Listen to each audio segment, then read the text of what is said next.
وجوال الأكل بسكر أو مرض ولم يسر رجل المرأة الأجنبية من غير حائل ومس فرج العدمي بباطن الخف ومس خلقة دبره على الجديد. Jadi yang membatalkan wudu itu ada 6 perkara. Pertama, keluarnya sesuatu dari 2 jalan, yakni kubul dan dubur, ya. Yang kedua yaitu tidur berat, tidur dalam keadaan posisi pantat kita tidak tetap, itu membatalkan wudu. Kemudian yang ketiga, jawalul akli, hilang akal disebabkan karena mabuk. Kemudian sakit, itu yang ketiga. Kemudian seterusnya menyentuh antara perempuan dan laki-laki yang bukan mahram, ya, tanpa aling-aling. Maksudnya tanpa pembatas. Ya, itu. Kemudian yang kelima menyentuh farji. Ya, menyentuh kemaluan kita atau menyentuh kemaluan orang lain. Itu yang kelima. Kemudian yang keenam, wa masu halaqatid duburi 'alal jadid, artinya menyentuh keliling dubur kita. Ini pendapat baru menurut mazhab Imam Syafi'i. Baik, yang pertama yang membatalkan wudu itu adalah keluarnya, ya, sesuatu dari 2 jalan, yakni kubul dan dubur. Kencing, ya, kemudian berak, itu bisa membatalkan wudu. Keluar angin seperti kentut itu membatalkan wudu. Keluar madi itu membatalkan wudu. Keluar darah itu bisa membatalkan wudu, ya. Baik itu darah dari lubang hidung kita seperti mimisan, itu membatalkan wudu, terkecuali keluar ingus. Ingus tidak membatalkan wudu, ya. Kita keluar ingus kita itu tidak membatalkan wudu. Tapi kalau darah mimisan yang keluar dari hidung kita itu membatalkan wudu. Makanya kita bersihkan itu dari lubang-lubang kita ini. Nah, itu kita sudah tahu kalau dari saluran kencing, kalau saluran dubur kita itu sudah pasti membatalkan wudu. Itu yang pertama. Kemudian orang yang tidur, ya, tidurnya tidak duduk, misalkan tidur telentang, ya, pantatnya berubah, itu bisa membatalkan wudu. Terkecuali kita tidur duduk, ya, mungkin kita habis maghrib menunggu sholat isya, pantat kita tidak bergerak, ya, maka tidak membatalkan wudu. Karena pada waktu itu terjadi di zaman sahabat Nabi, sedang menunggu sholat isya mereka terkantuk-kantuk. Ya, ada yang kedengaran ngorok. Ya, namun setelah diiqamahkan, ya, langsung sholat isya, ya, langsung diiqamahkan sholat isya, mereka langsung melakukan sholat. Itu dalam Bulughul Maram. Hadis-hadis ada di dalam kitab Bulughul Maram. Itu ada di situ kejadian-kejadian tentang di masa Rasulullah, di masa sahabat, bahwa mereka tertidur pada waktu itu, yakni sebelum melakukan sholat isya. Tapi dalam keadaan duduk, pantat mereka tidak berubah. Ya, itu tidak membatalkan wudu. Kecuali kita tidurnya berbaring, telentang, itu bisa membatalkan wudu. Itu yang kedua. Kemudian yang ketiga, wajawalul akli, hilang akal, disebabkan karena kita ini mabuk. Ya, mabuk. Mabuk apa? Mabuk mungkin kita berkendaraan, bisa juga, ya, mabuk muntah-muntah, itu bisa membatalkan wudu. Ya, muntah-muntah itu bisa membatalkan wudu. Mabuk kemudian muntah-muntah itu bisa membatalkan wudu. Apalagi kita minum minuman keras, sudah jelas itu, ya, itu bisa membatalkan wudu. Kemudian karena kita ini sakit atau gila, ayan, ya, itu membatalkan wudu.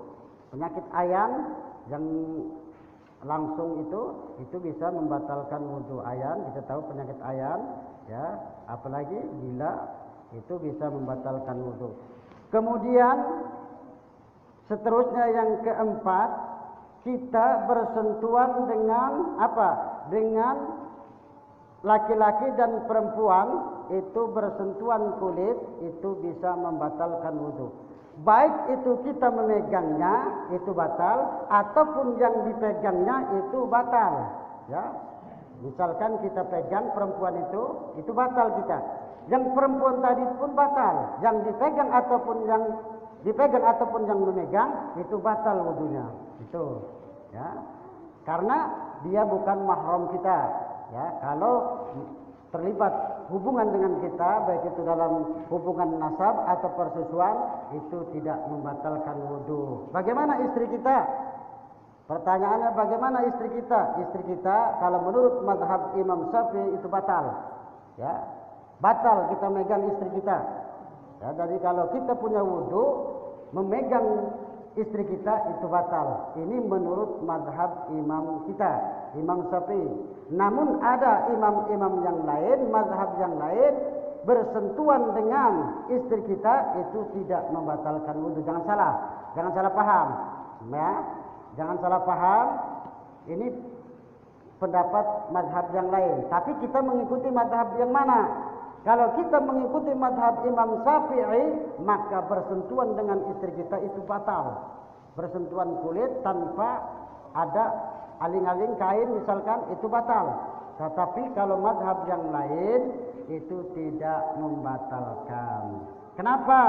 Karena perbedaan di sini penafsiran ayat aula mastumun nisa, ya, menyentuh itu menurut pendapat Imam Syafi'i menyentuh wanita itu membatalkan wudu. Namun pendapat yang lain bahwa menyentuh di situ adalah bersetubuh, ya. Jadi kalau bukan berhubungan jima itu tidak membatalkan wudu, pendapat mazhab yang lain.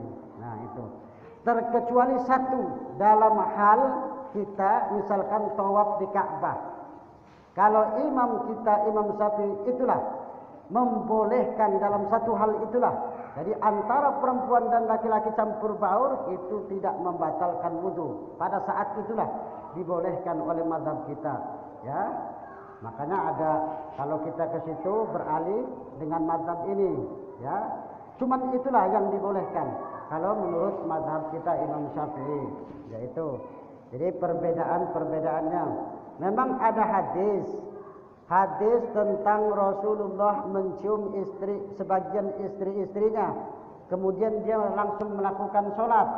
Ya, ini dalil orang yang menganggap bahwa tidak batal wudu, ya, tidak batal wudu sama dengan istri kita. Ini dalilnya, hadisnya. Kemudian ada lagi ketika Rasulullah sholat itu Aisyah itu tidur terlentang, artinya seperti orang yang mati di depan Rasulullah itu. Jadi ketika Rasulullah sujud, kaki Aisyah ini dipegang, disingkirkan oleh Rasul. Nah, ini maka dari sinilah pendapat mereka bahwa kita bersentuhan dengan istri kita itu tidak membatalkan wudu, ya. Tapi kita mengikuti yang mana? Kita kan mengikuti mazhab Imam Syafi'i. Berarti kita kalau bersentuhan dengan istri kita batal, ya. Sudah, itu untuk pendapat-pendapat yang lain agar kita mengetahui. Kalau misalkan ada perdebatan di antara kita, misalkan ada tukar pikiran, ya, bahwa yang ini mengatakan tidak batal, yang ini mengatakan batal, jadi kita bisa mengemukakan dalilnya, kita bisa mengemukakan hadisnya, kita bisa mengemukakan ayatnya, mana tafsirannya ini, tafsiran sahabat, Ibnu Abbas dan yang lain-lainnya, kemudian yang ini menafsirkan begini dan begitu, gitu. Jadi kalau ada perbedaan pemikiran atau pendapat di antara teman-teman kita misalkan itu, agar jangan kita bersih tegang pendapat kita itulah yang benar, jangan, ya. Semua mereka mempunyai dalil masing-masing, mempunyai hujjah masing-masing, itu. Kemudian seterusnya adalah yang kelima, yang membatalkan wudu itu adalah kita memegang farji, artinya memegang barang kita, ya, itu batal, ya.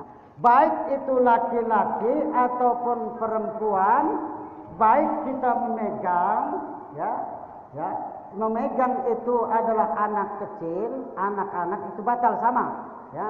Dewasa, anak-anak kalau kita pegang barangnya itu batal wudu kita. Ya, jadi bukan hanya orang dewasa. Ini orang dewasa dan anak-anak kalau kita pegang barangnya tersebut itu membatalkan wudu. Lain halnya dengan yang dipegang. Yang dipegang tadi tidak batal. Kalau soal masalah farji ini, ya, lain halnya dengan menyentuh kulit tadi. Kalau masalah farji ini, kalau kita misalkan ibaratnya orang yang ibaratnya ingin aneh, misalkan kita pegang barang kawan kita, ya, ini misalkan penesan atau main-main, kita pegang barang kawan kita, itu kita punya wudu, itu batal wudu kita. Tetapi yang dipegang tadi tidak batal wudunya, ya. Itu perbedaan dengan menyentuh kulit tadi, ya. Jadi kalau kita sesama laki-laki megang barang teman kita itu batal, megang barang anak-anak pun itu batal, ya. Dan ada lagi pendapat yang lain ini. Pendapat yang lain tidak membatalkan, ya, tidak membatalkan, ya, tidak membatalkan kalau kita memegang barang kita, itu tidak batal pendapatnya, karena pada saat itu ada seseorang yang bertanya kepada Rasul bahwa kalau memegang barang dia sendiri itu, kata Rasul dijawabnya itu adalah sebuah daging, maka disinilah tidak membatalkan wudu. Namun ada juga hadis yang lain yang apabila kita memegang kemaluan kita atau farji kita, maka itu haruslah berwudu kembali, berarti batal. Itu ingat, misalkan kita soal makanan, makan minum itu tidak membatalkan wudu, ya. Makan minum itu tidak membatalkan wudu. Kita minum, ya, itu tidak membatalkan wudu. Kita makan tidak membatalkan wudu, terkecuali kita makan onta, ya. Makan onta, kalau kita makan daging onta itu batal wudu kita, harus wudu lagi, ya. Di sini ada onta, kate kan onta, ya, di sini. Kate ada rusa di sini. Nah, betul. Nah, itu. Nah, kalau makan kambing itu tidak batal wudu kita. Makan sapi, daging sapi itu tidak batal wudu kita. Tetapi makan daging onta itu kita diperintahkan oleh Rasul untuk berwudu kembali. Berarti batallah wudu kita, kan? Kalau sudah diperintah seperti itu. Itu karena pada zaman itu ada seseorang yang bertanya, "Ya Rasul, aku ini memakan daging kambing, apakah aku harus berwudu?" Ya, kata Rasul, "Tidak." Kemudian aku memakan daging onta, apakah harus batal wudu saya? Tidak. Haruslah engkau berwudu kembali, kata Rasul. Nah, itu. Jadi kalau kita memakan daging onta berarti diperintahkan oleh Rasul berwudu, berarti batal wudu kita. Nah, itu bagi orang-orang yang Arab. Kemudian yang terakhir itu yakni wa massu halaqati duburi 'alal jadid, menyentuh keliling dubur, ya. Menyentuh keliling dubur kita dengan tapak tangan kita itu membatalkan wudu, ya. Dubur kita, ada kan keliling dubur kita itu, apabila tersentuh itu membatalkan wudu kita. Ini pendapat Imam Syafi'i yang baru. Pendapat Imam Syafi'i yang lama itu tidak membatalkan wudu. Sewaktu beliau berada di Baghdad tidak membatalkan wudu apabila menyentuh keliling dubur tersebut. Tetapi beliau setelah berada di Mesir, pendapat beliau mengeluarkan fatwa, ada qaul jadid, ucapan imam yang baru, maka wa masu halaqati duburi 'alal jadid ini itu bisa membatalkan wudu, ya. Makanya di dalam yang lain-lain itu, baik dalam Safinatun Najah atau dalam kitab-kitab itu, yang dalam Fathul Qaribnya juga ada 5 yang membatalkan wudu, tidak 6, karena ini adalah menyentuh dubur ini, keliling dubur ini adalah pendapat yang baru, pendapat Imam Syafi'i yang baru. Bapak dan Ibu, karena terbatasnya waktu, untuk kajian kita pada malam ini tentang hal-hal yang membatalkan wudu kita cukupkan sampai di sini. Insya Allah dalam pertemuan yang akan datang kita akan membahas tentang masalah mandi, ya, tentang masalah mandi, ya, itu dalam pertemuan yang akan datang.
بسكر أو مرض ولم يسر رجل المرأة الأجنبية من غير حائل ومس فرج العدمي بباطن الخف ومس خلقة دبره على الجديد. Jadi yang membatalkan wudu itu ada 6 perkara. Pertama, keluarnya sesuatu dari 2 jalan, yakni kubul dan dubur, ya. Yang kedua yaitu tidur berat, tidur dalam keadaan posisi pantat kita tidak tetap, itu membatalkan wudu. Kemudian yang ketiga, zawalul akli, hilang akal disebabkan karena mabuk, kemudian sakit, itu yang ketiga. Kemudian seterusnya menyentuh antara perempuan dan laki-laki yang bukan mahram, ya, tanpa aling-aling, maksudnya tanpa pembatas, ya, itu. Kemudian yang kelima, menyentuh farji, ya, menyentuh kemaluan kita atau menyentuh kemaluan orang lain, itu yang kelima. Kemudian yang keenam, wa mashu halaqati duburi 'alal jadid, artinya menyentuh keliling dubur kita. Ini pendapat baru menurut mazhab Imam Syafi'i. Baik, yang pertama yang membatalkan wudu itu adalah keluarnya, ya, sesuatu dari 2 jalan, yakni kubul dan dubur. Kencing, ya, kemudian berak, itu bisa membatalkan wudu. Keluar angin seperti kentut itu membatalkan wudu. Keluar madi itu membatalkan wudu. Keluar darah itu bisa membatalkan wudu, ya. Baik itu darah dari lubang hidung kita seperti mimisan, itu membatalkan wudu, terkecuali keluar ingus. Ingus tidak membatalkan wudu, ya. Kita ingus, keluar ingus kita itu tidak membatalkan wudu. Tapi kalau darah mimisan yang keluar dari hidung kita itu membatalkan wudu. Makanya kita bersihkan itu dari lubang-lubang kita ini. Nah, itu kita sudah tahu kalau dari saluran kencing, saluran dubur kita itu sudah pasti membatalkan wudu. Itu yang pertama. Kemudian orang yang tidur, ya, tidurnya tidak duduk, misalkan tidur telentang, ya, pantatnya berubah, itu bisa membatalkan wudu. Terkecuali kita tidur duduk, ya. Mungkin kita habis maghrib menunggu sholat isya, pantat kita tidak bergerak, ya, maka tidak membatalkan wudu. Karena pada waktu itu terjadi di zaman sahabat Nabi, sedang menunggu sholat isya mereka terkantuk-kantuk, ya. Ada yang kedengaran ngorok, ya. Namun setelah diiqamahkan, ya, langsung sholat isya, ya, langsung diiqamahkan sholat isya, mereka langsung melakukan sholat. Itu dalam Bulughul Maram. Hadis-hadis ada di dalam kitab Bulughul Maram, itu ada di situ kejadian-kejadian tentang di masa Rasulullah, di masa sahabat bahwa mereka tertidur pada waktu itu, yakni sebelum melakukan sholat isya. Tapi dalam keadaan duduk, pantat mereka tidak berubah. Ya, itu tidak membatalkan wudu. Kecuali kita tidurnya berbaring, telentang, itu bisa membatalkan wudu. Itu yang kedua. Kemudian yang ketiga, wajawalul akli, hilang akal disebabkan karena kita ini mabuk. Ya, mabuk. Mabuk apa? Mabuk mungkin kita berkendaraan bisa juga, ya, mabuk muntah-muntah, itu bisa membatalkan wudu. Ya, muntah-muntah itu bisa membatalkan wudu. Mabuk kemudian muntah-muntah itu bisa membatalkan wudu. Apalagi kita minum minuman keras, sudah jelas itu. Ya, itu bisa membatalkan wudu. Kemudian karena kita ini sakit atau gila, ayan, ya, itu membatalkan wudu.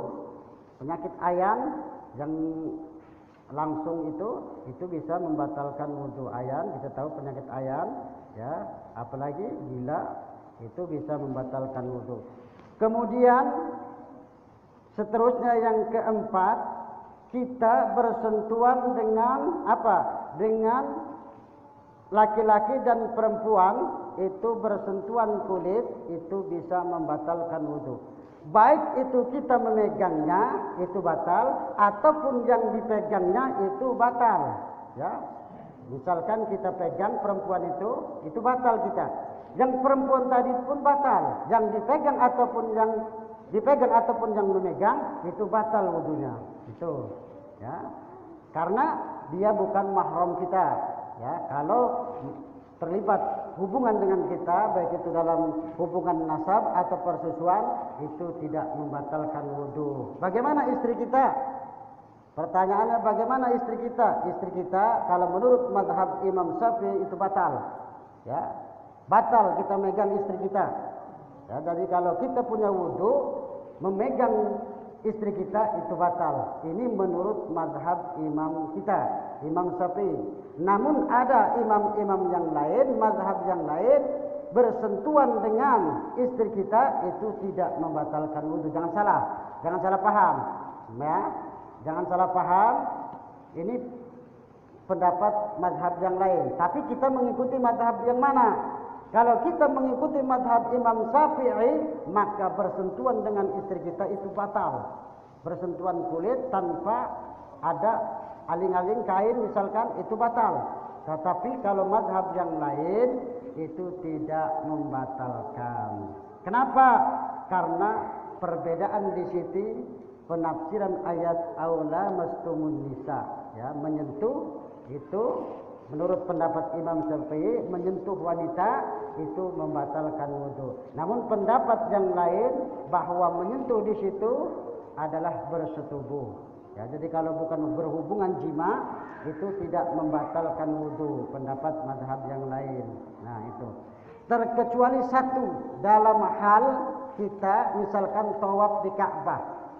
Kalau imam kita, Imam Syafi'i itulah membolehkan dalam satu hal itulah. Jadi antara perempuan dan laki-laki campur baur itu tidak membatalkan wudu. Pada saat itulah dibolehkan oleh mazhab kita. Ya, makanya ada kalau kita ke situ beralih dengan mazhab ini. Ya, cuman itulah yang dibolehkan. Kalau menurut mazhab kita Imam Syafi'i, yaitu. Jadi perbedaannya.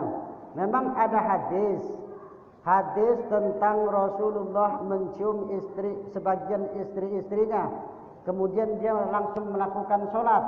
Ya, ini dalil orang yang menganggap bahwa tidak batal wudu, ya, tidak batal wudu sama dengan istri kita. Ini dalilnya, hadisnya. Kemudian ada lagi ketika Rasulullah sholat itu Aisyah itu tidur terlentang, artinya seperti orang yang mati di depan Rasulullah itu. Jadi ketika Rasulullah sujud, kaki Aisyah ini dipegang, disingkirkan oleh Rasul. Nah, ini maka dari sinilah pendapat mereka bahwa kita bersentuhan dengan istri kita itu tidak membatalkan wudu. Ya, tapi kita mengikuti yang mana? kita kan mengikuti mazhab Imam Syafi'i.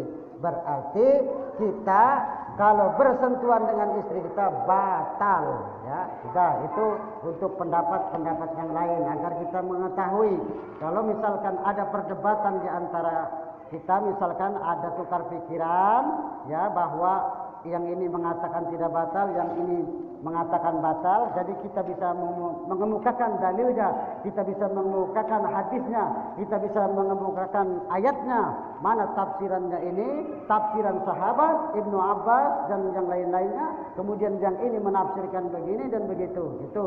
Jadi kalau ada perbedaan pemikiran atau pendapat di antara teman-teman kita misalkan itu, agar jangan kita bersih tegang pendapat kita itulah yang benar, jangan, ya. Semua mereka mempunyai dalil masing-masing, mempunyai hujjah masing-masing, itu.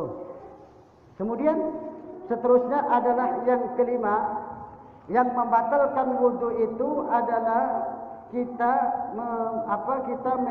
memegang farji, artinya memegang barang kita, ya, itu batal, ya.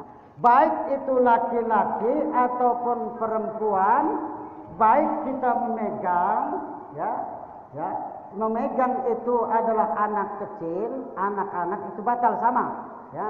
Dewasa, anak-anak, kalau kita pegang barangnya itu batal wudu kita. Ya, jadi bukan hanya orang dewasa. Ini orang dewasa dan anak-anak, kalau kita pegang barangnya tersebut itu membatalkan wudu. Lain halnya dengan yang dipegang. Yang dipegang tadi tidak batal. Kalau soal masalah farji ini, ya, lain halnya dengan menyentuh kulit tadi. Kalau masalah farji ini, kalau kita misalkan ibaratnya orang yang ibaratnya ingin aneh, misalkan kita pegang barang kawan kita, ya, ini misalkan penesan atau main-main, kita pegang barang kawan kita, itu kita punya wudu, itu batal wudu kita. Tetapi yang dipegang tadi tidak batal wudunya, ya. Itu perbedaan dengan menyentuh kulit tadi, ya. Jadi kalau kita sesama laki-laki megang barang teman kita itu batal, megang barang anak-anak pun itu batal, ya. Dan ada lagi pendapat yang lain ini. Pendapat yang lain tidak membatalkan, ya, tidak membatalkan, ya, tidak membatalkan kalau kita memegang barang kita, itu tidak batal pendapatnya, karena pada saat itu ada seseorang yang bertanya kepada Rasul bahwa kalau memegang barang dia sendiri itu, kata Rasul, dijawabnya itu adalah sebuah daging, maka disinilah tidak membatalkan wudu. Namun ada juga hadis yang lain yang apabila kita memegang kemaluan kita atau farji kita, maka itu haruslah berwudu kembali, berarti batal. Itu ingat, misalkan kita soal makanan, makan minum itu tidak membatalkan wudu, ya. Makan minum itu tidak membatalkan wudu. Kita minum, ya, itu tidak membatalkan wudu. Kita makan tidak membatalkan wudu, terkecuali kita makan onta, ya. Makan onta, kalau kita makan daging onta itu batal wudu kita, harus wudu lagi, ya. Di sini ada onta, kate kan onta, ya, di sini. Kate ada rusa di sini. Nah, betul. Nah, itu. Nah, kalau makan kambing itu tidak batal wudu kita. Makan sapi, daging sapi itu tidak batal wudu kita. Tetapi makan daging unta itu kita diperintahkan oleh Rasul untuk berwudu kembali. Berarti batallah wudu kita, kan? Kalau sudah diperintah seperti itu. Itu karena pada zaman itu ada seseorang yang bertanya, "Ya Rasul, aku ini memakan daging kambing, apakah aku harus berwudu?" Ya, kata Rasul, tidak. Kemudian aku memakan daging unta, apakah harus batal wudu saya? Tidak. Haruslah engkau berwudu kembali, kata Rasul. Nah, itu. Jadi kalau kita memakan daging unta berarti diperintahkan oleh Rasul berwudu, berarti batal wudu kita. Nah, itu bagi orang-orang yang Arab. Kemudian yang terakhir itu yakni wa massu halaqati duburi 'alal jadid, menyentuh keliling dubur, ya. menyentuh keliling dubur kita dengan tapak tangan kita itu membatalkan wudu. Ya, dubur kita, ada kan keliling dubur kita itu, apabila tersentuh itu membatalkan wudu kita. Ini pendapat Imam Syafi'i yang baru.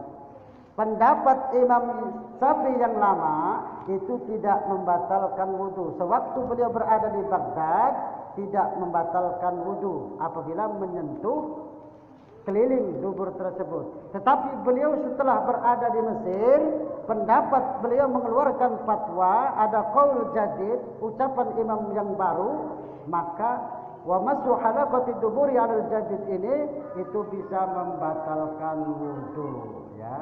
Makanya di dalam yang lain-lain itu, baik dalam Safinatun Najah atau dalam kitab-kitab itu, yang dalam Fathul Qaribnya juga ada 5 yang membatalkan wudu, tidak 6, karena ini adalah menyentuh dubur ini, keliling dubur ini adalah pendapat yang baru, pendapat Imam Syafi'i yang baru.